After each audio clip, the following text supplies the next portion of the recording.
All right, give it to me. The following contains offensive language and spoilers. Listener discretion is advised. Dun, dun, dun, dun, dun, dun, dun, dun, dun, dun. Dun, dun, dun, dun, dun, dun, dun. Eye of the tiger. Rising up. Yeah. All right. Welcome back to the Comic Book Bullies Nerds. Your breeding host Leroy, aka Lost in the Sauce, with my co-hosts. Yeah, this is Eli, aka Pumpkin Spice Cookie Monster. I don't know. There you go. Bam. And we're back with the episode. We're just gonna jump into it. So yeah, want to give y'all a new episode, let y'all know what's going on. Like I said, this is one of those episodes where we have nothing to talk about. So there's episodes where nothing to talk about, that means we're gonna talk about everything. So either two things are gonna happen. Either it's gonna be one of our better shows, or it's gonna suck and turn into shit. We don't know. And be 3 hours long. Like this, whenever we do a show like this, we don't know what's gonna happen. But I urge you to stay on, because we have a special thing going on here tonight. Because Eli is going to review a Grant Morrison comic. Oh, no shit. Yeah. I guess I am. You didn't even think about it. You are going to review a Grant Morrison. And I guarantee you, because it's Grant Morrison, the guy that is known for taking a comic book and be so metaphorical, he sticks the comic book up its own ass. Steam is going to come from Eli's ears when he reviews it. So I already know. And that's pretty much what this did. Right. I already knew. I ain't even read it. I already knew what it is. So like that. Yeah, also, give it a shout out to our third co-host, the AI. All hail the Doombots. Yeah. I'm slowly bringing them into learning how to do this assistant. They're going to be my assistant from now on, or I'll be their assistant. I don't know. We're going to find out what the hell going on. So yeah. Well, yeah, you can be their organic overlord. Yeah. For the time being, until they think all are going into plan. So that's how it's going to start. All right. So, like I said, we don't have anything to talk about. So what we're going to do is Eli is going to clean stuff we did from the last episode or last two episodes. Okay. This is our house cleaning segment. Okay. Damage control. So the first thing we're going to talk about is, I'm going to screw this up. I know I'm going to screw this up. Yeah, no, I'm going to screw this. I got to say. Okay. So remember when I want to do a fact checking thing. Now, remember when I talked about Lauren Holly? What's her name? I think it was Lauren Harley. What I said? Yeah. And I said that she was from Northern Exposure. Okay, yeah. I misquoted. I got that wrong. She was from Picket Fences. Okay. Yeah, she played a lady cop like that. However, Eli, that does not excuse you from not watching Northern Exposure. Well, I didn't watch Picket Fences either. I mean, that's okay. You got to watch Picket Fences. That was an all-white show. That's cool. I did watch some Walker Texas Ranger though. Okay. You don't get a pass for that, but congratulations for you watching that. But yeah, I'm glad you did. Also, what else we got? Oh, also, now, Sydney Sweeney. Last time we could talk about it, Eli, because of you, she is now persona non grata. We're no longer talking about Sydney Sweeney. She's done. Out of here. Finito. Is she on the banned topic list? Banned topic list. We adding her. Zack Snyder, Will Smith, Sydney Sweeney. Oh, thank you. Thank you, Eli. I'm revising the list. After this podcast, revising the list. So you told me to go find the white girl. So I scoured the internet looking for replacements. And I came down to one. All because of you. You helped me out with this. You helped me pick the choice you left. So the choice I picked was one of your favorites. Okay. The redhead from Smallville, or what was the shit she was on? I can't remember what shit she was on. Riverdale. That Riverdale. She was on that shit. Okay. So that's new. We're gonna test her out for a little while. We're gonna do a trial run with her. Now, that being said, Eli, if she turns out to be a Nazi like the last one, our listeners, our readers, and the internet is gonna hold you personally responsible for that. Okay. Yeah. Well, she was a lesbian chick on Riverdale banging a black chick who was pretending to be a native. Right. Okay, that's maybe we should cancel her now. No, that kind of like boosts her up. Okay, we're gonna try out for another week after that. Since you said I just remember that Tony on I'm getting deep into Riverdale lore. Riverdale lore, like Riverdale lore, my fault. Yeah.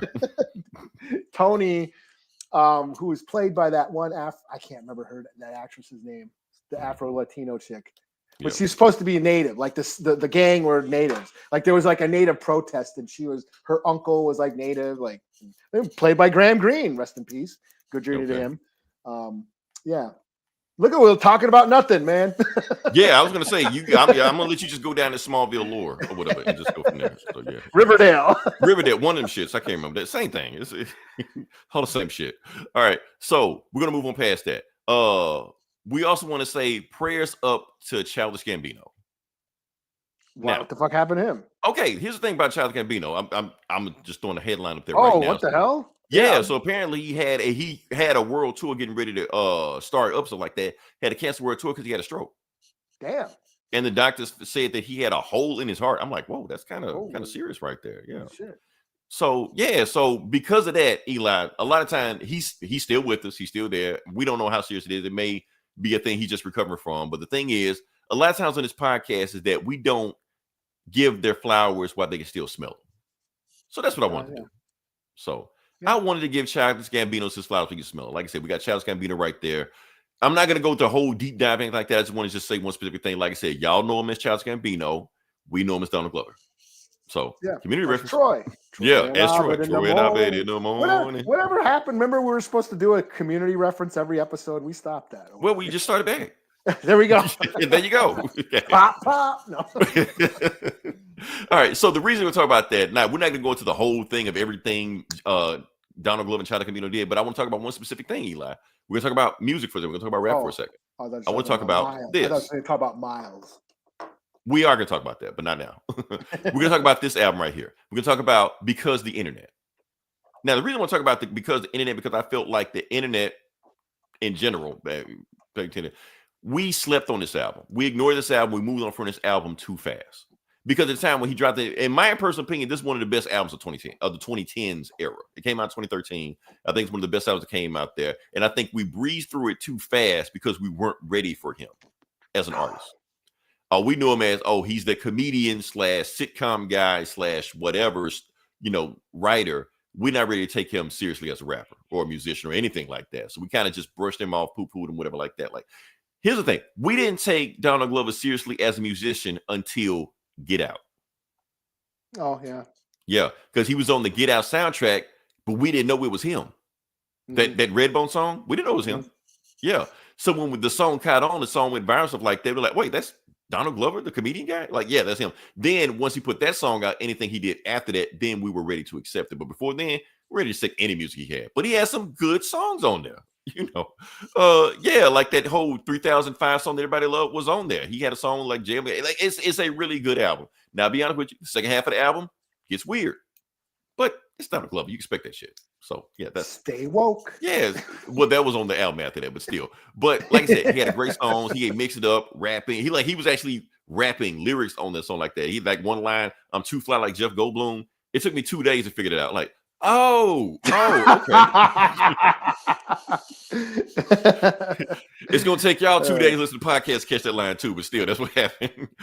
So yeah, I got it. You got it the first try, but some people gonna be like, "What? I don't get it." And then 2 days be like, "Oh, okay." And so yeah, but that's the thing about it's it. Like when one of Method Man's rhymes, like, I can't lose like Parker Lewis. I'm like, whoa! And like, no one knows. Nobody would have caught that line, but yeah. So yeah, that's the thing. So like I said, hopefully he's doing better, get well, all the stuff like that. Now we talk about Miles Morales for a second, because also we'll do some more housekeeping on the Miles Morales clip that I did before, where we talked about how it was inspired for an episode of Community. I want to go a little bit deeper than that. That episode was inspired by another thing. That episode of Community was inspired by Richard Pryor. Oh, yeah. So technically, Richard Pryor inspired Miles Morales. Okay. If you really want to go there, because how deep we want to go. How deep we want to go on that one. Don't tell people to watch The Toy. Not now. You do not watch The Toy. Do not watch The Toy. They will lose. That shit was problematic in the 80s. That shit is really problematic now. Yeah. Yeah. So yeah. Speaking of Miles Morales, okay. This is Spider-Man. Miles Morales is Spider-Man. He is not Spin. Stop that shit, Marvel. We're not doing that shit, Marvel. We're not going there. If you haven't heard, they've been trying to work in another name for Miles Morales. So they got some kind of like kids cartoon where they call him Spin. And I was like, okay, whatever. Who gives a fuck? But then he started doing this shit like one of them comic books too, where they call him Spin. I'm like, we're not doing that. This is Spider-Man. Do not bow to those idiots because we know what you're doing. So we're not doing that. That's all I gotta say about that. Okay. Then we're good on that. We're gonna move past that. I have no idea where we're going next level. You're gonna just roll the dice and see. Oh, let's go here. I'm throwing it to you now, Eli. Okay. Yeah. And I should have, you know what? Why are you talking, Max? I forgot about this. Yeah. I forgot about it too. Okay. And I hope I clicked the right thing because I know I'm gonna click the wrong thing, but we're gonna click it anyway. Am I? Nope. I think I got it. Oh, okay. First try, I got it. Okay, cool. All right. So what we're talking about is Teenage Mutant Ninja Turtles. And I hope I can get the picture. Eli, you go ahead and talk about this while I. Yeah, it was announced that the Last Ronin, the Teenage Mutant Ninja Turtles live action R-rated movie that there was in development that was based on the awesome comic book that we reviewed on here. Every episode, every issue. Yes, we gave it high praises. We love that comic. And then they were going to make a movie out of it. Live action, R-rated, Ninja Turtles, violence, blood. We were all stoked for it. Well, they announced that it is now being canceled. They are going to rework a new Ninja Turtles movie to be more kid-friendly. They're saying that they want to have like some sort of Sonic, like blending like the digital characters with the live action characters. I'm like, well, isn't that what they did last time? Isn't that what they did last time?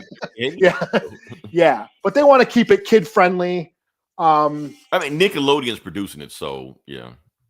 Yeah. So I understand why. I know there's money to be made, and they don't want to destroy the brand of what the Ninja Turtles was or has gotten them money thus far, even though the Ninja Turtles was originally a comic book, a very violent comic book, right, before transitioning into the kids-friendly cartoon that it became and a toy line that has influenced the generation. But I am disappointed because I was looking forward to this. So, but I get it. I understand, it's Nickelodeon, Paramount, the last few Ninja Turtle movies flops and like that. So they don't want to. That's the thing. Hollywood doesn't want to take. This is not the time for Hollywood to take risks on anything. Yeah. So.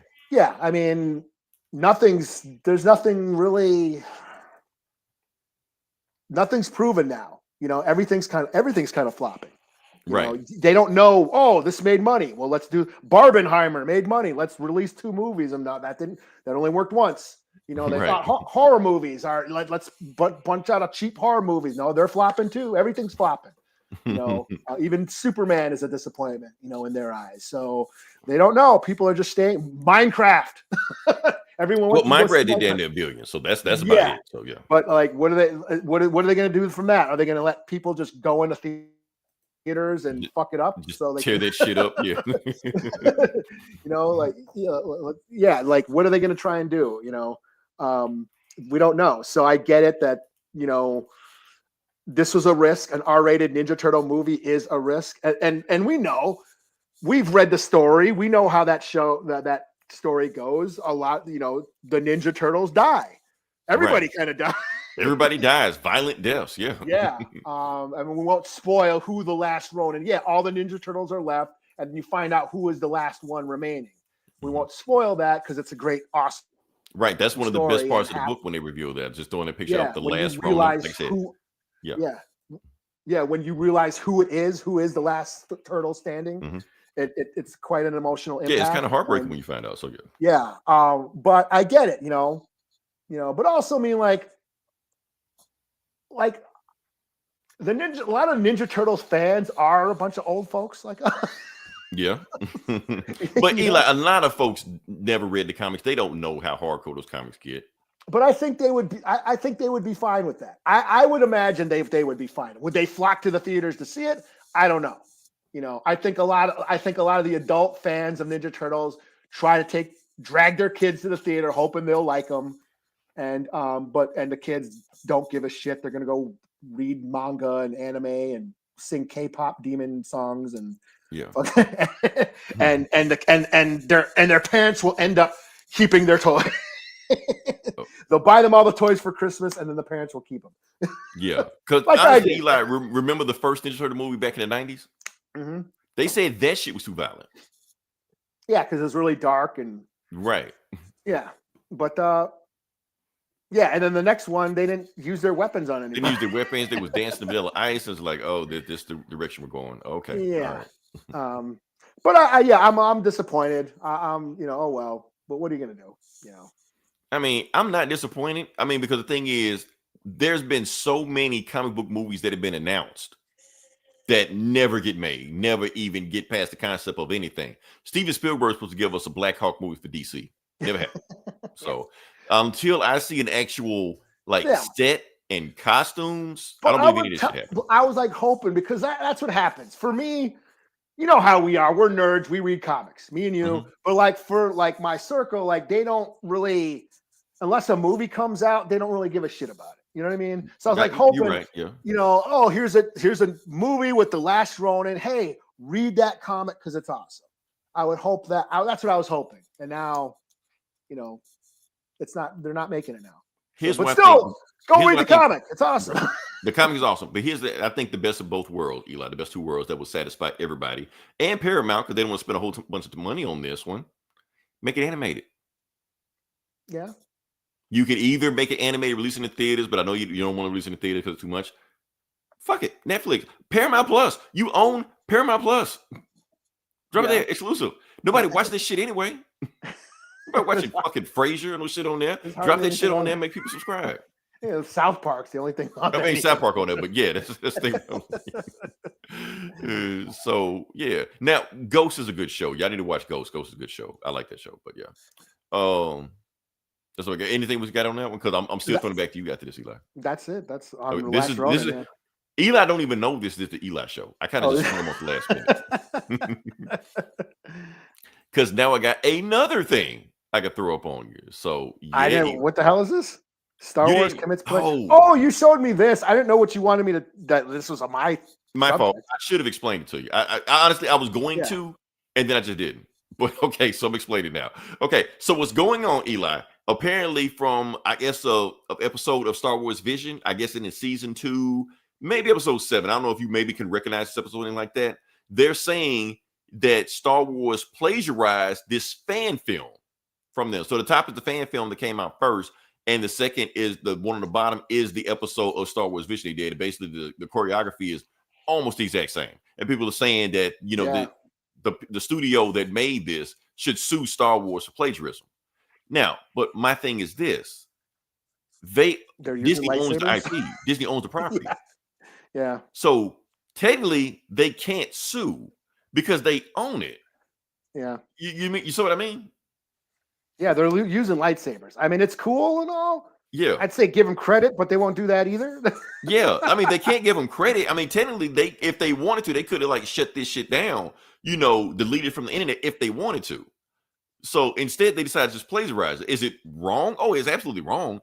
Oh, yeah. It's pretty much beat for beat, blow for blow, the same fucking fight. Yeah, but I mean, that's what happens when you do stuff like this and you make it, and you go on basically infringe on the copyright. Yeah. If you do that, this is what happens. They can take this shit and it's legally theirs. Yeah, fan fiction, and then they use your story and hey, I came up with that. Well, you should have used your own characters. I mean, it's awesome. I mean, good job to them. I mean, I'll give them credit. They did some cool. That's some cool shit for, a fan film. That's some pretty cool shit. So I mean, like I said, it's wrong for Disney to do that, but at the same time, y'all infringing on copyrights. Like if you make a fan, not even a fan fiction, if you make a comic storyline of Superman or Wolverine or anything like that, they own it. DC own it. They can use that shit. Yeah, you should have used regular swords or something. Yes. And called it Rebel Moon. Right. Just don't be so blatantly obvious with it. Because they can just take that shit. So yeah, and there's nothing you can do about it. So I mean, that's the thing. Please And you give got him a job. Like, fucking give him a job, man. Do something. yeah. I mean, if you can do that shit, like give them a job, hire them, pay them, do something, give them Yeah, credit. hire him. Make Hire him it- to fucking because that's some cool ass choreography, man. Yeah. right, better than the shit You know? y'all make. So I'm just saying. Yeah, I mean those lightsabers. I get it. They're cool. The lightsabers they use now. They have actual light, the color in them, so they are filmed better and they create the cool lighting effects. But here's the they're thing: heavier. they're heavier, right? So that's Yeah. why when we complain about the choreography, that's why they say that. Because I'm sorry, Hayden Christensen said that he was like back when he was doing like Revenge of the Sith, he was like they were lighter. That's why you can see all that fast movement. But when he was doing the Disney Plus show, since the lightsaber were heavy, you couldn't do the same fast moves in there. So we would complain about it. He's saying that's why the lightsabers are slower in there. So yeah, makes sense. But yeah. So that's my thing. So I'm just saying for any contricators out there, if you're not just Star Wars, but for any of these folks, man, music wise, don't send music into these record studios thinking like, hey, I got a hot song. What do you think? Inside? They're not. Drake is gonna make that song with your name on it. Or he's gonna take your name off. That's what he's gonna do, and that's gotta keep the shit going. So y'all gotta be wary of shit like this.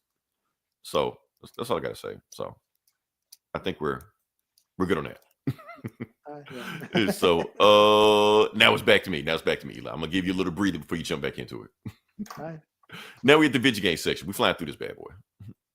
All right. So the video game section, I don't know. I'm pretty sure you didn't click on this either. But this is GameStop. Is this it? Oh yeah. 2 for 2. Okay. So on December the 6th, GameStop announced Trade Anything Day. You can bring anything you want into the store and they will give you credit for it. Anything. Really? Even shoes? Anything. Oh, really? Yes. That's what they said. Anything. So Anything. they didn't put a limit on it.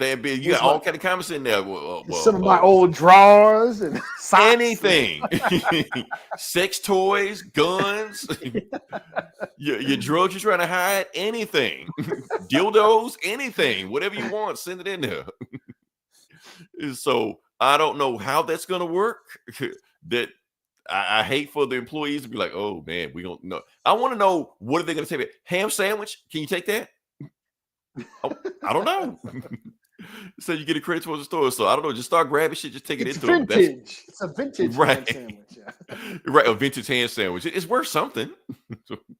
So that's going to be an interesting day. I don't know what kind of crazy shit people are going to bring in there, but it's going to be crazy. They're going to use that and you get credit towards anything in the store. So Eli, I'm looking around like, what can I trade in? Where's that Gordon Gartrell game controller you got? No, they don't deserve that. No, I'm giving them like an empty water bottle, some shit. I don't know, something with my piss in it or something like that. How much can I get for this? Oh man! All right, let me say we move on to the next part of the podcast. Fly to the bad boy. Okay, now I'm throwing it back to you, Eli. Before we jump into now, we redoing this a little bit. Before we jump into the comic book podcast, comic section, we're going to jump into the Native American month highlight. Okay, yeah, there you go. Look at you. There we go. Okay. So popping it off. Okay. Yeah, we're going to jump into that. So, yeah. So, I want to see what you're going to give me on that one. So, well, I know what you're going to give me, but we're going to see what you give me. Yeah. So, as you know, as for those who know, it is Native American month, Heritage Month. It's the month of November. So, every week this month, I've been highlighting a Native American comic book character. And this week's highlight is Ripclaw. So, hold on. I hope I can throw this up there. Let's see. Yes. Hey, Ripclaw, look at that. Okay. Image Comics, Ripclaw. Mm-hmm. So yeah, Ripclaw, aka Robert Bearclaw. Yes, he is named after a donut. But a tasty donut, so it counts. Yeah, a good donut. He is member of the Cyber Force, a team of cyborg mutants that are fighting this like fascist government organization that are like kidnapping mutants and turning them into super soldiers. Like They're X-Men ripoffs. Yeah, basically. Matter of fact, let's go down the road. Like you can even name the guys right there. So you got the boring white guy that's the leader. So Stryker. Is that what his name? I don't remember. Yeah, the guy with like 5 arms or 6 arms or whatever. whatever. I don't care. Yeah, Okay, you Jack got Striker, yeah. the big guy, the strong guy. You got to have a strong guy. So born as white guy, Ballistic. strong Is that guy. his name Ballistic? Or am I thinking of Wildcats? I'm getting all my image They're all the names. same. Blood Moon, Ballistic, Dark Bullet. Hunt. I don't know. Yeah, Whatever. Shell Shock. Right. Whatever. They all the same guy. It doesn't matter. Blood Hunt. Blood Now Stroke. Ripclaw was the cool one with blades and knives and shit like that. You got to have that guy too. You know. The pissed off brooder. Yeah, and the sexy chick. So yeah. Am I missing one? I feel like there's more people. Misery? No, not Misery. What was her name? No, Misery was the evil chick, right? I don't Misery? I don't know. You don't remember? You're not up on the Cyber Force lore. I was looking at the cover and just like, I recognize these tropes. What the hell was her name? But I feel like it's more people on the team than that. I feel like I'm missing somebody. Yeah, I'm drawing a blank on my Cyber Force. What do you call it? Oh, okay. And the cocky guy. You got a cocky guy on the team too. So you got the badass with the blades, and you got the cocky. Heatwave, is that his name? I guess. I don't know. I should be Googling. Doesn't matter. That's the point, but yeah. Yeah. But yeah, so yeah, Robert Ripclaw, he was basically the Native American Wolverine. He had claws, he had a healing factor, he was psychic, he could read energy off of objects and know where they came from. So basically he was a tracker. Oh, right. He was like, he was the pissed off, brooding, tough guy, but after a while he kind of became like the shaman with the mystical wisdom, and he tended to embody those same stereotypes, spouting all that new age fortune cookie bullshit advice, the noble savage bullshit, speaking to the trees and the animals, and walking in the spirit world. I think he could astral project or something. He could walk to the spirit world. He got a little corny at times, but he still kicked ass, and that's all that matters. He was cool. He was one of the OG members of Cyber Force. Yeah. So he does have a rich history. I mean, it did fall into the same old. He was like because all Cyber Force was like, they were all like ex-members of, was it Shock or whatever, that government organization that was like kidnapping mutants and turning them into like cyber enhanced super soldiers and putting implants. Right. It was all like / mutant / robots, cyborg. Yeah, people. Yeah, Cyber Force. Yeah. Yeah. They all the members ended up quitting or defecting from that organization and formed Cyber Force, took out their brain implants that controlled them, and then began fighting for mutant kind. So yes, it's very X-Men vibes. In fact, Mark Silvestri, the guy who created Cyber Force, this was an idea he pitched to Marvel. Right. Like, I want to do a team of mutants, cybernetic enhanced mutants. But they denied it. They turned him down. So they started Image. He just took it to Image, and the rest is history. Yeah, kept that idea for himself. So yeah. Yeah. And so it did. Yes, it was very much X-Men. It fell into that whole X-Men trope, the whole soap opera, the romance, the drama. And after a while, I fell off of it because I was never a big X-Men fan. But Ripclaw was one of the fan favorite characters, because he was a Wolverine clone. I mean, of course. Yeah, he was a Wolverine. And also, what you got to put into perspective, it was the early 90s. There was a big Native American trend in pop culture at the time because Dances with Wolves won Best Picture in 1990, 91, or whatever it was. So then we got a slew of Native American stuff in pop culture. Movies, Pocahontas, Squanto, the Warriors. Around the same time, okay. Yeah, we had like Last of the Mohicans, we had Geronimo and Indian in the Cupboard and all that bullshit. We had Northern Exposure. Right. Walker Texas Ranger. He had Native friends and shit. Did he? Okay. I just watched the last 10 minutes where he started whooping people's ass. But yeah, okay. No, there was like natives on Walker. He was like going on fucking Vision Quest and shit. He's doing all kinds of ceremonial shit. Yeah. Oh shit. Okay. Yeah. And of course that bled over into the comics. We had, Shaman's Tears, we had Scout, Warpath came back in X-Force. Rainmaker from Gen 13. I was about to say Rainmaker. Yeah. Yeah. She was the native storm. Yeah. And yeah, Ripclaw was all a part of that. So I know people like to list all this native content, but it was a trend. It was a fad that eventually went out of fashion, and natives disappeared again, faded into the bushes like Homer Simpson, and kind of remained invisible until like the Twilight books came out. But Ripclaw was a cool character. He was a little cheesy at times, but he was still a badass.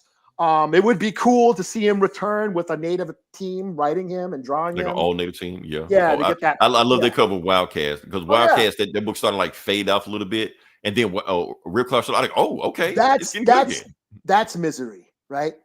That chick is she was that like that sounds familiar. She kind of like Jean Grey, but not Jean Grey. But yeah, she can control everybody's minds, and she had them fighting, like thinking they were in love with her and shit. yeah. I think so. Okay, yeah, that sounds familiar.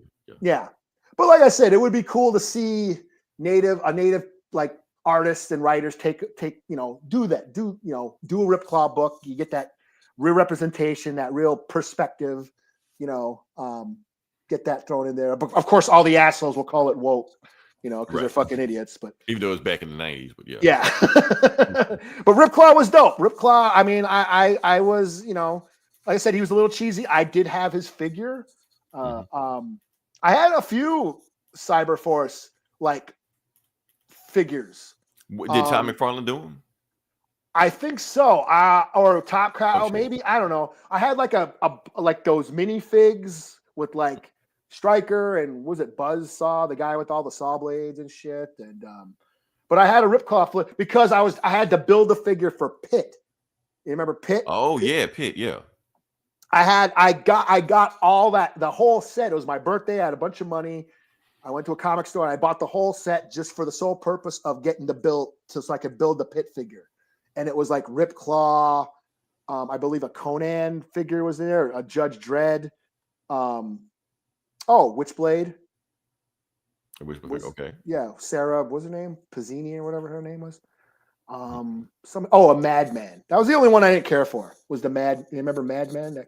They kind of try to switch up a little bit. I don't know if this is working, but yeah. Yeah, him. But yeah, you got all those figures for a build a figure, and Ripclaw was included in that set. I'm like, hey, a Ripclaw figure to get a Pit figure. Hell yeah. Check out Ripclaw. He's they have been bringing back Cyberforce comics here and there. Hunter Killer was another series that started in the early 2000s that I followed for a little while.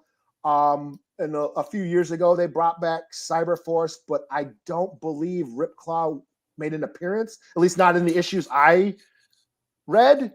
And I met Mark Silvestri at a con, and I had him sign one of my Ripclaw comics. He did say he's coming back. Okay. But I have not seen him lately. But yeah, it would be cool to see Ripclaw again, kicking ass. And yeah, he crossed because you know how Image did. Jim Lee, the Wildcats are owned by DC. Same thing. A while ago, so yeah. Cyberforce made appearances in Marvel and shit, and DC, all that, So yeah. It's complicated, but yeah. Yeah. But Cyberforce, Ripclaw, happy Native Heritage Month. Check out Ripclaw. Okay, cool. Still throwing to Eli. Okay. Now we're going to do the thumbnail. Like I said, this comic book bullies. We're talking about comic books. We're going to jump into it. He's going to do the thumbnail because he read apparently according to DC marketed this as the most Grant Morrison book out there. Oh yeah. This is 200% more Grant Morrison than you used to. So yeah. When I heard that he wrote this, I'm like, oh shit. Yeah. Grant Morrison is gonna go ahead. I'm just saying, Grant Morrison's gonna mind fuck you. That's what you go to. Yeah, it's gonna be full of meta references. Like, watch, there's gonna be a character named Fourth Wall or some shit. He's gonna jump off the page like Animal Man or some right. shit. He punch you in the face and shit. Yeah. I knew some shit like this would happen, and that's pretty much what did happen. Yeah, because the thing about Grant Morrison, I'll throw the picture there one more time. Because Grant Morrison, I think he pretty much invented the fourth wall trope in comics. Like before Deadpool, before She-Hulk, all this shit. Like he invented it. When he did it, was like a concept like people couldn't even wrap their head around when he did this shit.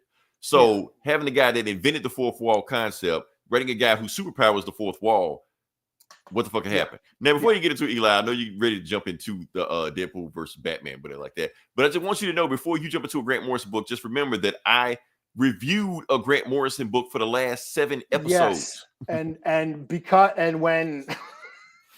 when I said, "Oh, Final great!" Crisis. So after hearing Leroy review Final Crisis for the past 2 fucking months, right. The thought of reading a Deadpool comic written by Grant Morrison, I was like, "Oh Jesus!" Right.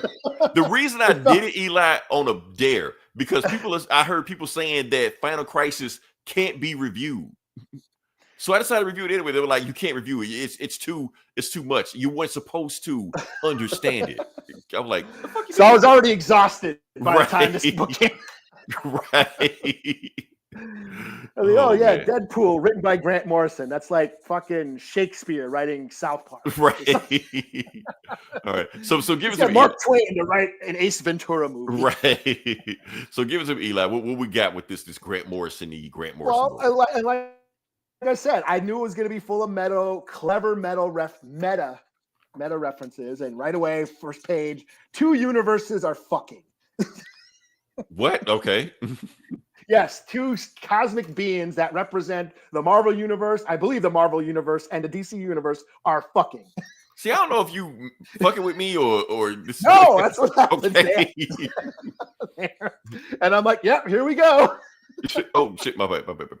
Yeah. So yeah, and there is an actual wall that they find that has a bunch of character names like She-Hulk, Zatanna, Loki, on the wall. And I can't even remember what they're going after. Somebody killed somebody, and Batman and Deadpool are teaming up to go figure this shit out. Batman keeps making fun of Deadpool for being a Deathstroke ripoff. Oh yeah, Slade Wilson, Wade Wilson. So yeah, and of course, Cassandra Nova shows up because Grant Morrison created her. So yeah, created her. So of course they're in her mindscape and she's fucking with them. She somehow kills. I can't remember. She kills Batman. Deadpool takes him to the Lazarus Pit and resurrects Batman. And he comes back as like a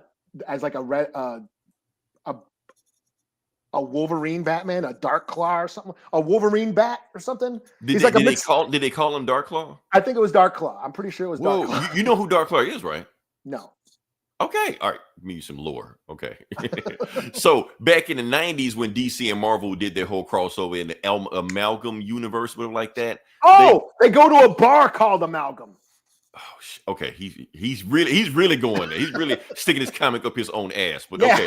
But the point is, there was a comic back then, and I wish I should get this picture or anything like that. But they combined like all superheroes, like Superman and Superboy and Storm and Wonder Woman's like that, and Batman and Wolverine was Darkclaw. So, and I think their name was Logan Wayne or some shit. So, yeah. Okay, yeah. Well, when Batman comes out of Lazarus Pit, he's resurrected as Darkclaw. Okay, and they start fighting. Deadpool and they start fighting, and they start fighting on a giant typewriter. What the fuck? Okay, because they jumped off the page, and the typewriter is writing the fight. And then so that's all going on inside. Like I think that's what's going on inside Cassandra's mind. So while Cassandra's like doing all this psychic battle shit, Damian shows up because why? Because Grant Morrison made him too. Grant Morrison created Damian. Oh wait, Alex Ross. Yes. It's complicated. It's complicated. He did, but Denny O'Neil. we how far we go rabbit hole? Anyways, Damian shows up and knocks Cassandra out, and I guess that like they escape the mindscape from that shit. And then they find the weapon that can They find the weapon. Yeah, they are in search of the weapon that can kill Cassandra. And it is a magic typewriter by the writer. And the writer is Grant Morrison or some shit. So he's in the book. Yeah. Just like Ant-Man. When Ant-Man, yeah. Okay. Yeah.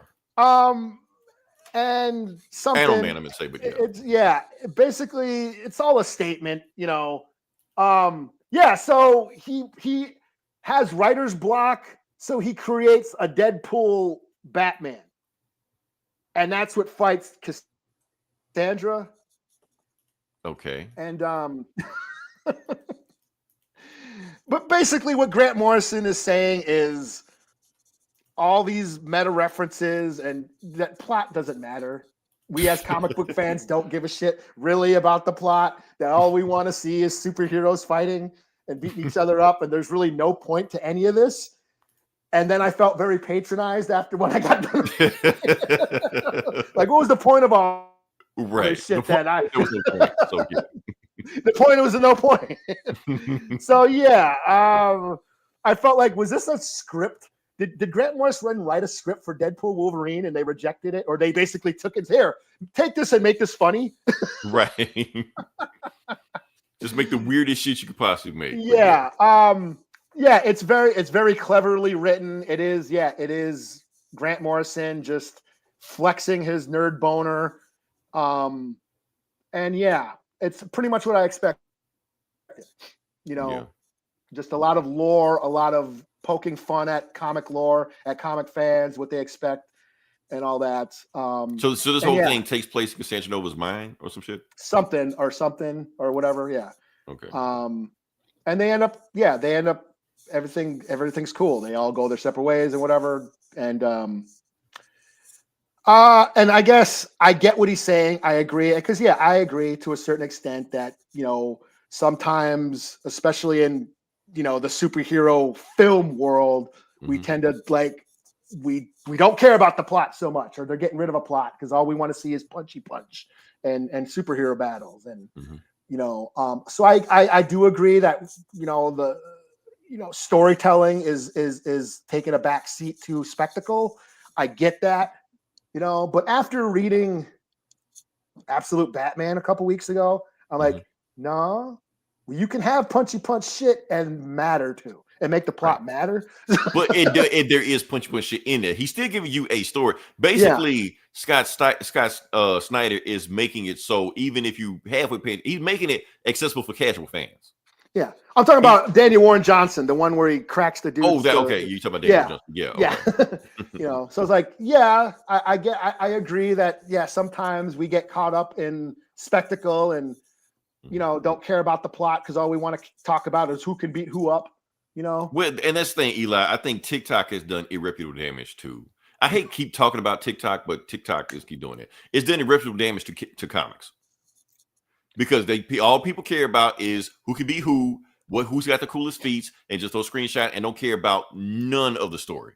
Yeah, and that shit. Don't care about the context of it. Don't care about any of that stuff. And that is why I've grown really tired of the whole multiverse thing.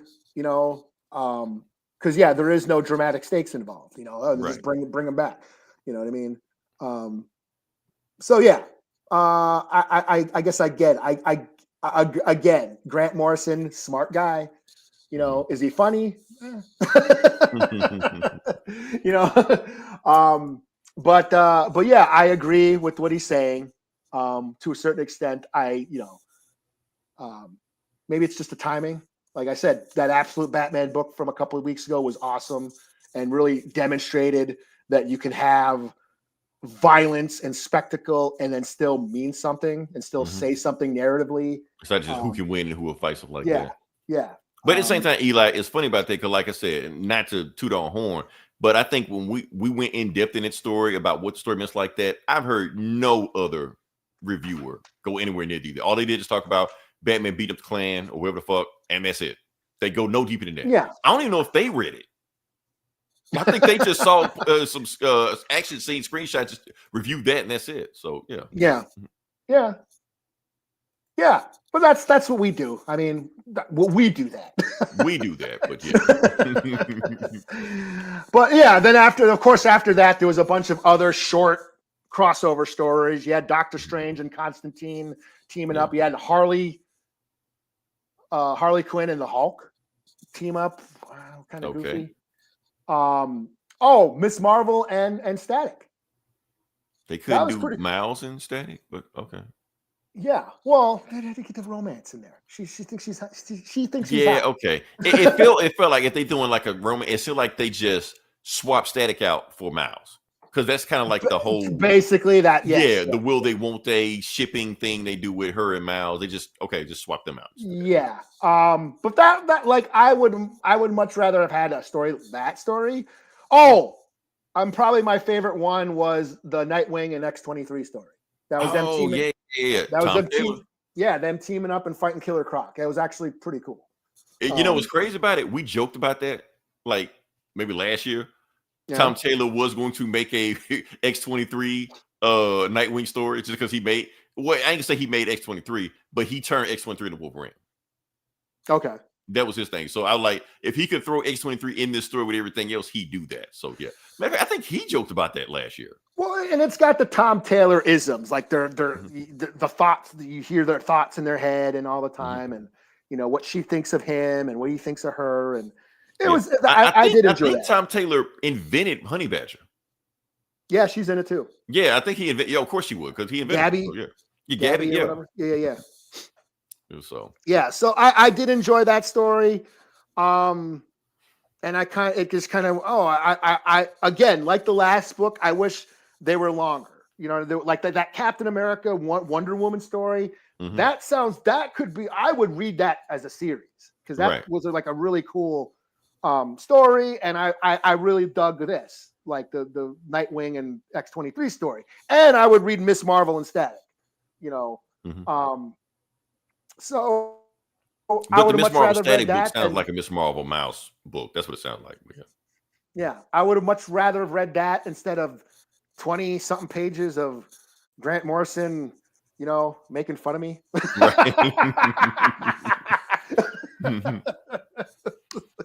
or something. I don't know. Right. You know? Shout out to Grant Morrison. Dude's a fucking genius, but still. He is, but he gets up his own ass too many times. That's all I'm saying. So he has reached Alan Moore status where he's just too damn smart, man. Yeah, like you gotta know Grant. You just can't give somebody a Grant Morrison book and be like, read it. Like you gotta know him, like what type of shit he's on before you can read a Grant Morrison book. Yeah, he is such a nerd that he brings shit that, again, like I didn't know that whole amalgam thing until you said, and then there was a bar. They went into a bar called Amalgam. Right. So he's referencing all that shit. And, and I'm sure the writer, and I'm sure there was other stuff that I just didn't get.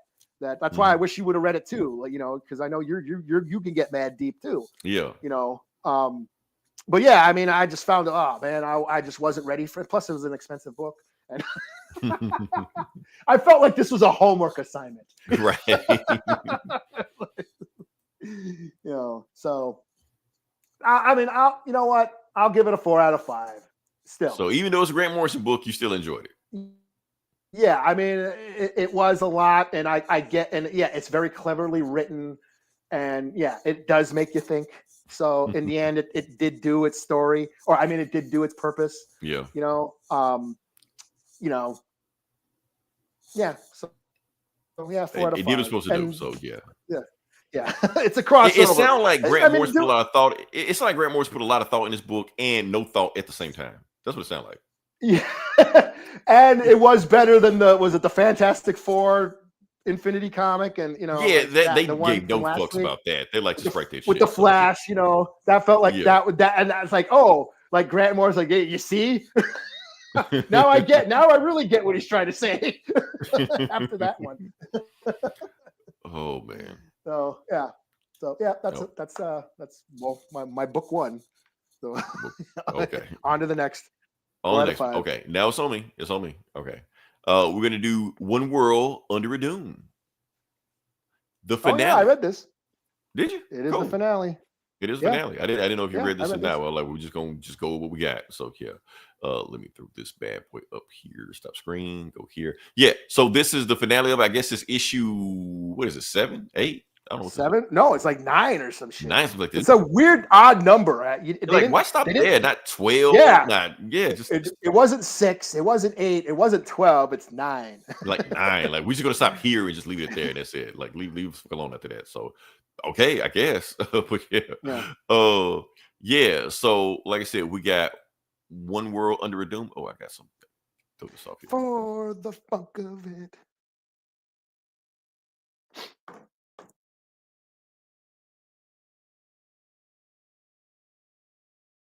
You there? Am I there? Or are you not there? Did Leroy leave? Or did I leave? I don't know. What happened? I left. Yeah. The fuck? Why leave? Did you leave? I think I was wondering. You left me. But I kept hearing you. I'm here. Oh, well, maybe I left. I don't know. Who knows? No. You were there. You were there. What I'm trying to do, because I got so much crazy shit going on here right now. Let me see. Oh, did you click on something? I did. Thank you. That's what I was trying to do. Okay. I don't know. Technical difficulty. I had too much shit going on like that. Point is, One World Under a Doom. Doom is taking over the world for all the superheroes, but on the battlefield, there was a sacrifice. And that's what we're going to get to now. What did it cost? Everything. So this whole thing is a love story. But not that type of love story. Basically, like a father-daughter type deal, but not really his daughter, his goddaughter, Godfather Valeria. Basically, Valeria is Reed Richards and Sue Storm's daughter, but Doom gave birth. Well, I ain't gonna say gave birth to her, but he helped deliver her. And for his reward for delivery, he said, y'all got to make me name her. So he named her Valeria after his ex-girlfriend. Weird, but whatever. Point is, Valeria is the only thing on this planet Doom gives a shit about. In the universe, Doom gives a shit about. And he said when he was born, I will make sure that no harm comes to her. She is under my protection, under Latveria protection, like that. Then why we say that Doom is holding her destroyed body. Screaming, no. He's even picking up her severed leg. Holding it like, no. And then he okay. Honestly, Eli, I thought this was supposed to be comedy. Like, how you supposed to take this shit seriously holding up just a leg? That's it. So like that. So he grabs all her body parts on the battlefield and magically sews them together. She's still dead. It's just a dead body, stuff like that. But he decides to, and Reed and Sue trying to get to him. He magically protect her, shit like that. And he just fuck it, I'm gonna take out of here. So he just leaves this mortal plane and goes to, I'm gonna go find some gods, and whatever god can bring it back to life, that's what I'm gonna go to. So first he goes to the Vishanti. That Doctor Strange bullshit like that. They said, no, we're going to help, because no God wants to help him, because why should they? It ain't that they can't do it. They just don't want to do it. They're like, you did this shit, Doom. You don't want to kill her. That's your mess. You clean up your mess. So he goes to every God. Can he help her? They say no. He fights them and then leaves. Rinse, repeat, goes until he finally goes to one of the top dogs, the Living Tribunal. Okay. So let me break down the rankings of it. So you got the, let me throw this in here. There you go. So you got the one above all, who is the top dog, and then you have the Living Tribunal, who is the top dog under the top dog.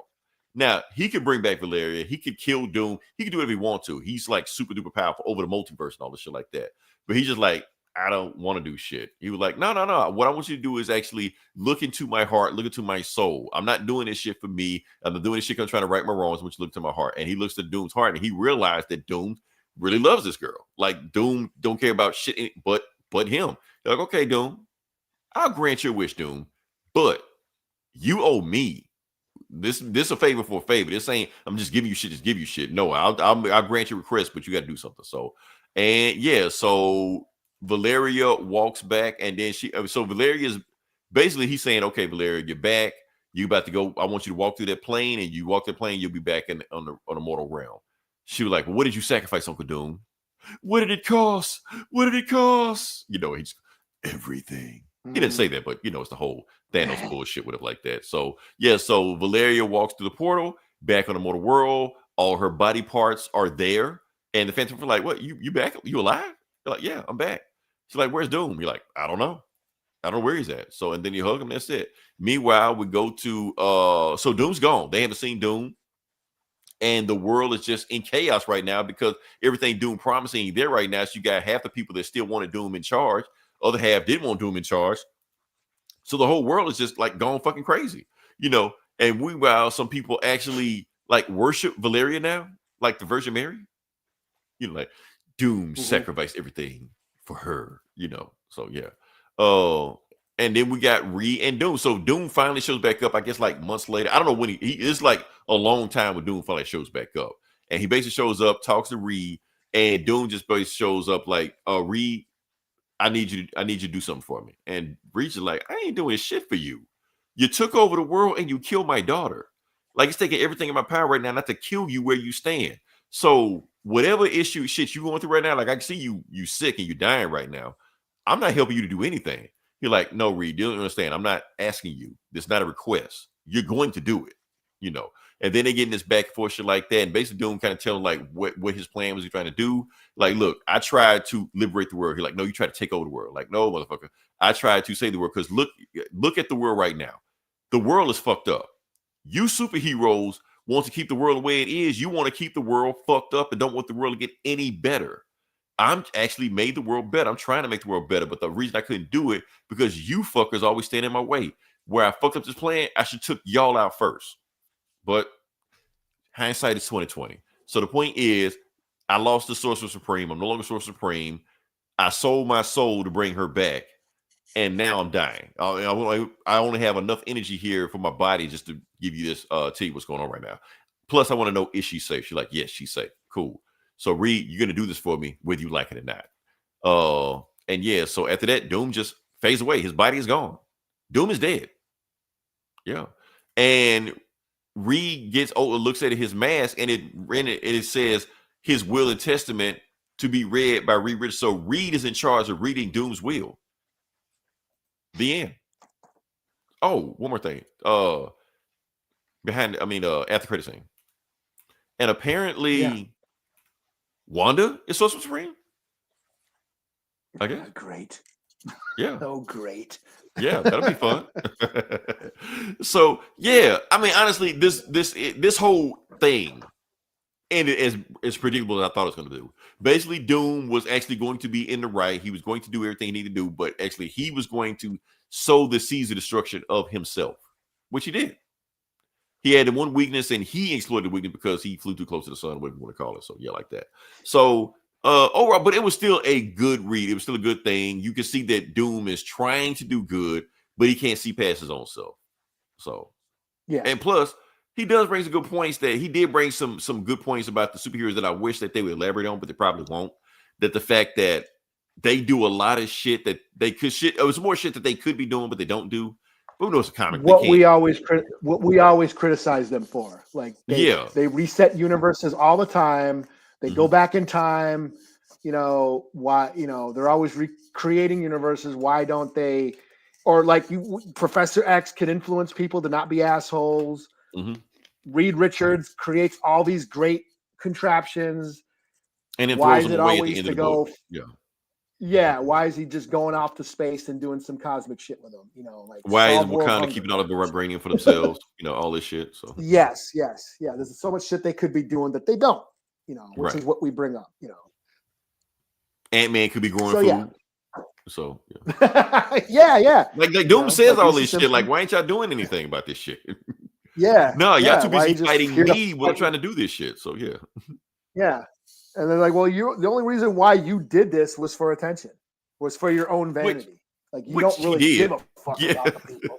He did, and he admits he did. But he at the same time, he got some good points against them. Like they don't say like Doom was hitting them not with like magic and shit like that, like with words. He was fucking them up with words. But he was like torturing his whole country to keep that magic spell, all that magic. If you want to, poke holes in his plan, but yeah. Well, yeah. Well, and that's the thing. All the best villains, you kind of agree with them until they do some fucked up shit. And that's the fucked up shit Doom was doing. He was enslaving his whole country, keeping them on this fucked up, torturing magic spell to bring world peace. Right. or whatever to make a perfect world. He sacrificed all of his whole country. Right. His own people to do this shit. So yeah. And that's the argument with Thanos. The whole thing. Oh yeah, Thanos was right. He he brought balance and all that bullshit. But he only did it for himself. If he really believed in his own bullshit, he would have disappeared along with the snap. But no, he didn't. Right. No, he didn't do that. No, he wanted to go retire. But you know who would have? So, yeah. You know who would have done that? Cap. Who would do it? Cap would have sacrificed himself. He would have jumped on the grenade because that's how cool Cap was. Yeah. Yeah. So that's the thing. Like villains can be cool, but they're in the end, they're also assholes. They're all assholes who do some shit that, yeah. So no, I thought this was we're cool done with this book, but the next book I'm going to do, we're going to revisit the flip side of that. But we're gonna go with that. Okay. No, but isn't there another? What's it called? No, they're continuing the story. The story isn't over. Like there's another. The Wheel of series Doom. After this. Isn't set up yet. Something. Source Supreme and all this stuff. And app on a phone or tablet. Yeah. Oh damn. Did you call up Alexa or some shit? Don't say the name. Don't say the name. But yeah, I did. Right. Oh yeah. All right, what's the score? What do you got? I'm gonna give it a 4 out of 5 only because the ending was predictable. You could see it come a mile away what was going to happen. But up until then, I was loving this run, this arc. Even though I know everything was going to be undone by the end of the book and everything will be put back in the toys will be put back in the toy box. But the journey of it was fun. I enjoyed it.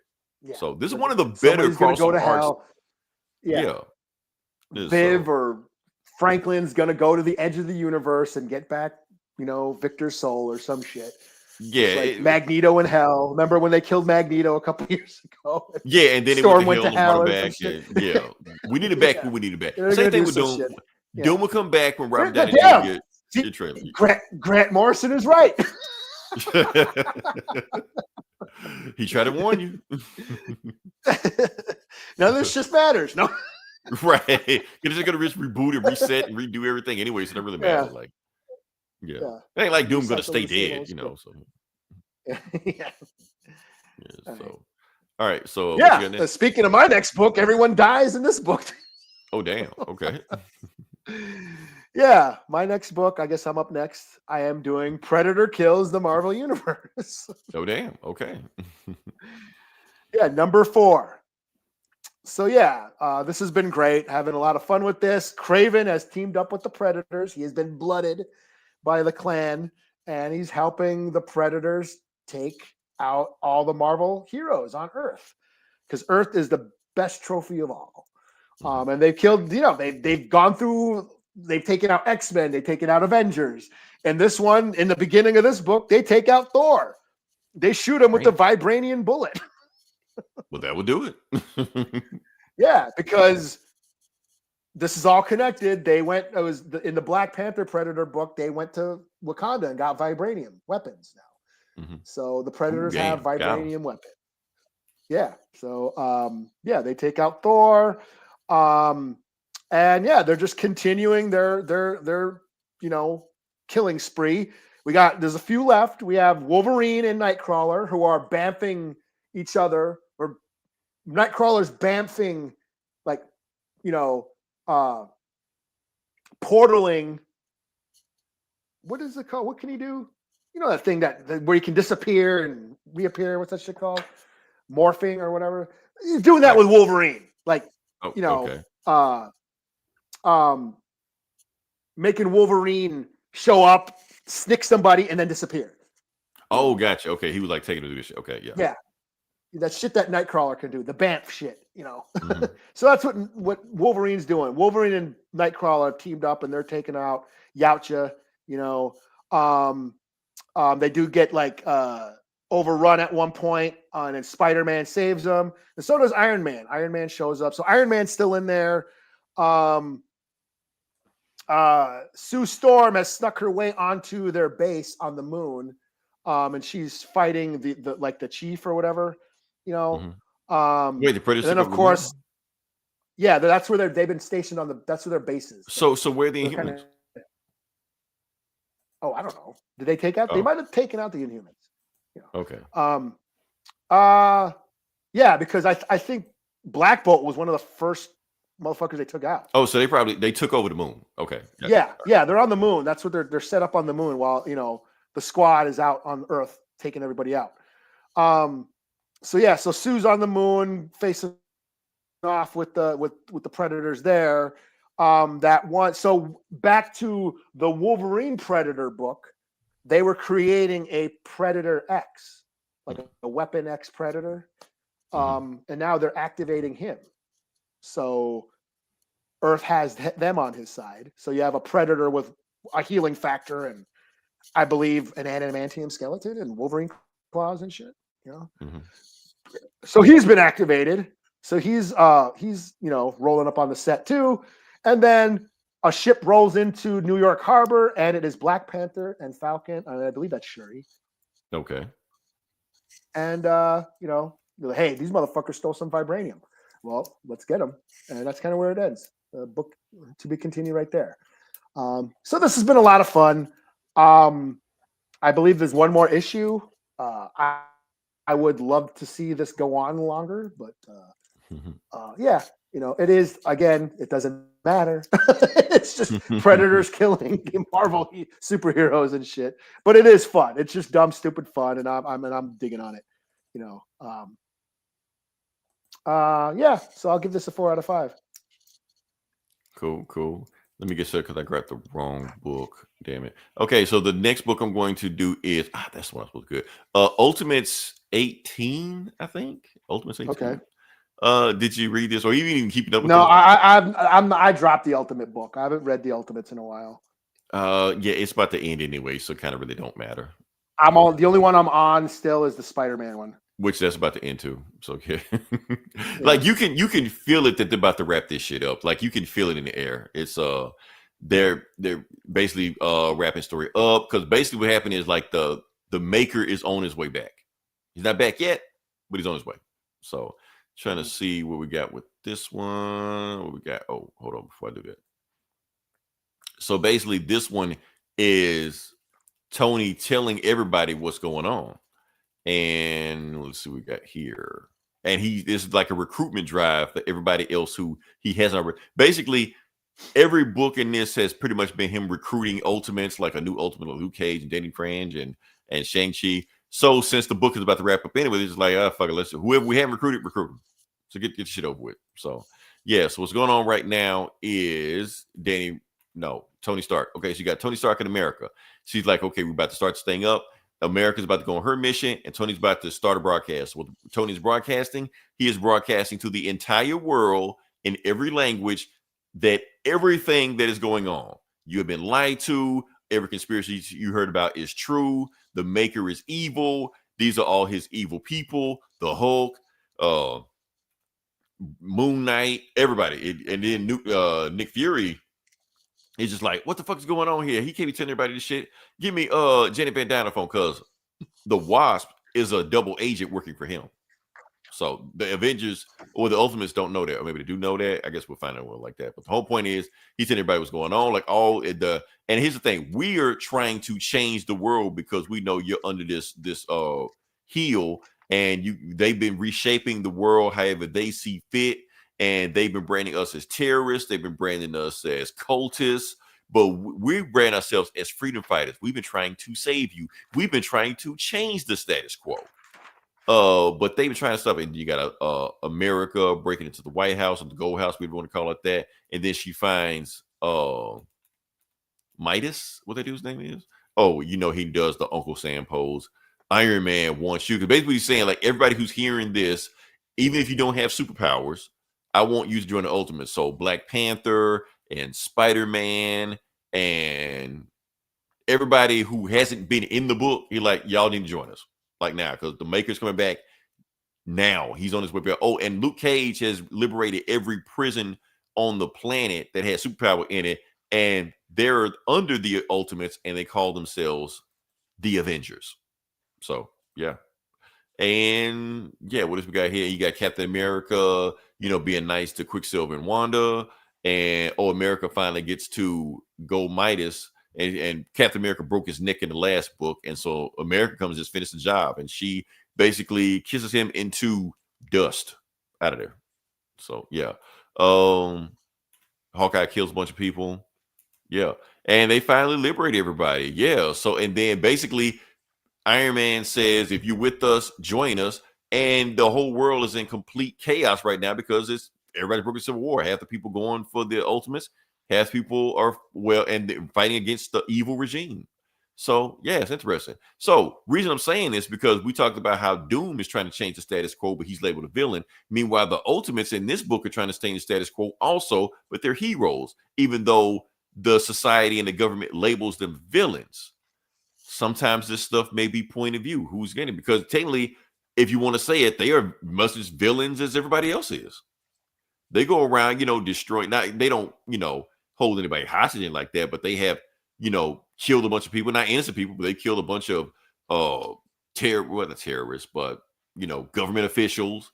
They've blown up factories, all this shit like that. Technically, they are terrorists. So, but like I said, they're trying to put the world where they want to be, where versus what the maker has been making for the last whatever.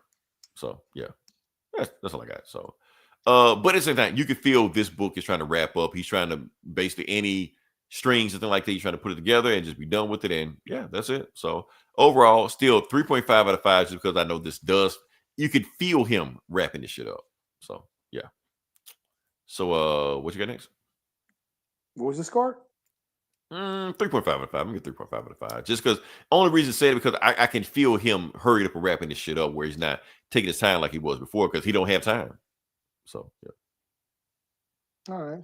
Cool. Yeah. I guess my book of the week. Is this my book of the week? This is Teenage Mutant Ninja Turtles Casey Jones #2.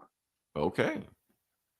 So this is basically what Casey Jones has been doing during the Jason Aaron Ninja Turtle run. But Jason Aaron isn't writing this though, right?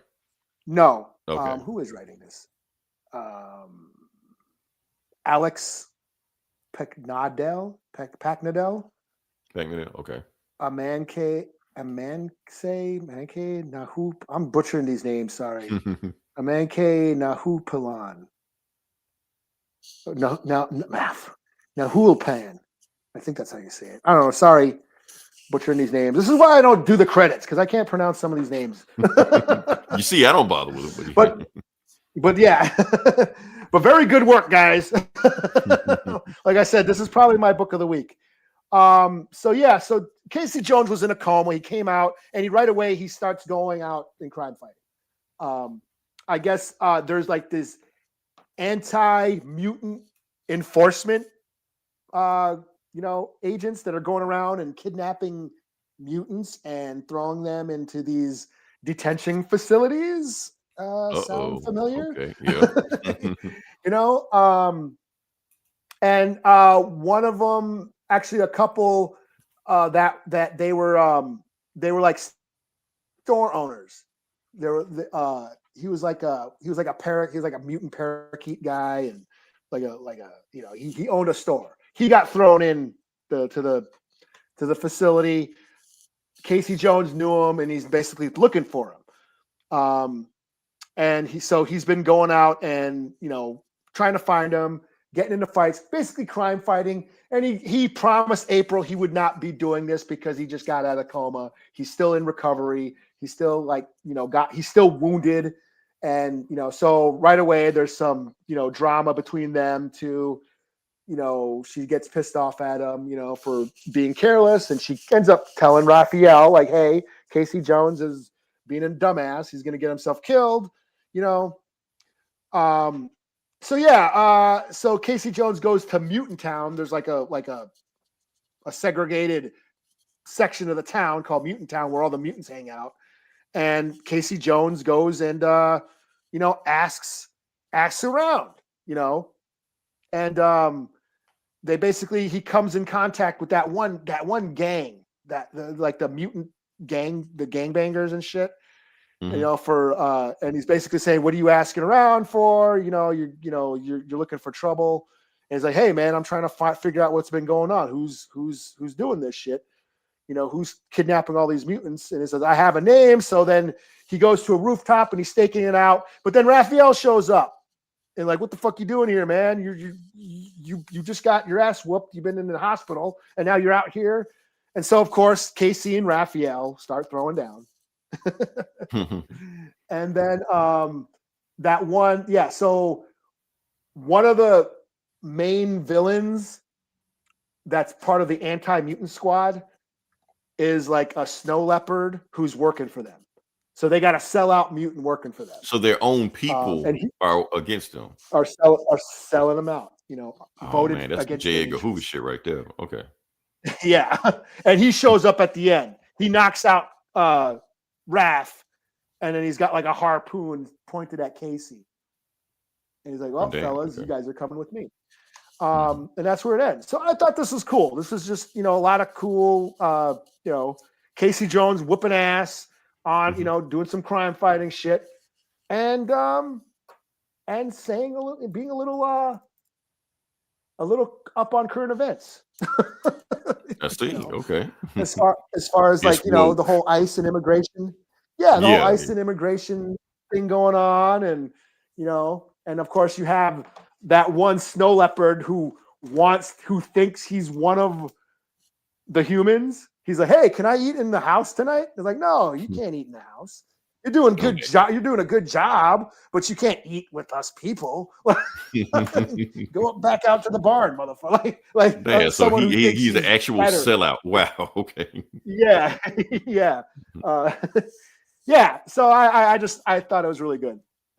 This is a 4 out of 5, and it was weird because I just picked this up as kind of a whatever, like was it last month? There was a slow week. Oh, Casey Jones, I'll check it out, and wow, it's still cool. so yeah, 4 out of 5. Okay, cool. Haven't lost me yet. Nice. All right. I think we're done, Eli. That's all I got. No shit. We finally got a short show. Yeah. And see here, you thinking we were going to go long as hell because we had nothing to talk about. Well, we usually do. Right. I'll be honest with you, Eli. There were like 5 topics I just cut. They were like, we ain't talking about that shit. I don't feel like it. So yeah. Yeah, we didn't bring out our top 5 list of our favorite whatever the fuck. I don't give a fuck. No, I didn't. Like I said, if you listen this long, just like, share, subscribe. Well, I did also read that Guy in the Chair number 2. Okay. That one spy book. It was like a James Bond, only it was from the guy in the chair's point of view. Mm-hmm. And that was still cool. That's been cool. I'll give that a 4 out of 5. Just a short little mention. Is that Image or? I think it's IDW or is it Boom? I can't remember. Dynamite. Yeah, okay. Dynamite. Yeah, one of the indie books. Okay. But I figure you would like he's the agent who guides the James Bond spy into while she does their missions, and he's in love with her, and now she's been targeted, and now they're teaming up and on the run from Spectre or whatever you want to call them, from 00 MI6 or whatever. Okay, sounds interesting. Yeah, that's been fun. So, yeah. And like I said, like I said, listen as long as like I forgot to do the thing, the like, share, subscribe. Oh, look at that. Yeah, man. I keep forgetting to do that. I'm gonna fix that. Don't worry, I'm gonna fix that next time. Yeah, like I said, join us next week. We'll find something to talk about. I know after you got full of food and everything like that. Also, last thing I want to say, man, is gonna show. This thing is acting crazy. Like, I don't know what the hell going on. There we go. Black people, eat pumpkin pie. Thanks, yeah, what the fuck? Who said you can't? Eli, eat that did you? Is that not a thing? Is that not a well-known thing that black people don't eat pumpkin pie? You told me that shit. Did you see the comments that everybody was like disagreeing with me? Like, no, I'm not eating that shit. Like, come on, man. I don't know who put the memo out that said black people can't eat pumpkin pie, but it's okay. Eat pumpkin pie. You are not gonna start buying Taylor Swift albums and calling the cops on barbecues. No, fuck that shit. It's Native American Heritage Month. Pumpkins are indigenous, motherfuckers. Well, there you go. You're going against Eli if you don't like that shit. So, pumpkins are indigenous. Natives made candy out of pumpkins. Well, I hate to tell you this, Eli. Y'all have been appropriated. No shit. Yeah. So yeah. Yeah. That shit don't belong to y'all anymore. Every time I see them pumpkin spices for white women shit, I'm like, fuck Right. y'all. Y'all have been I love co-opted, pumpkin I'm just pie. saying. And hey, if you like sweet potato pie, then you like pumpkin pie because they're the same. It's the same shit. You can't tell people that, man. It's just like, no, I eat sweet potato pie. Same thing, man. You can't tell the difference. You put them in front of them, can't tell the difference. It's same Coke and shit. Pepsi. So good. Yeah, it's good. I love pumpkin pie. That's Yeah. what I look forward to every fucking Thanksgiving. There you go, Eli. Take it back, Eli. Take it I back. don't give a fuck if turkey, whatever. You know, you can. I'll eat a chicken breast. I don't give a shit about turkey, but I better have some pumpkin pie. Right. They took it from you. Y'all taking it back. Okay. Until then, Yeah. this is Leroy. Reclamation, motherfucker. Right. Until this is Leroy. This is Eli. We'll talk to you guys next week. Same bullet time, same bullet channel, and happy Thanksgiving.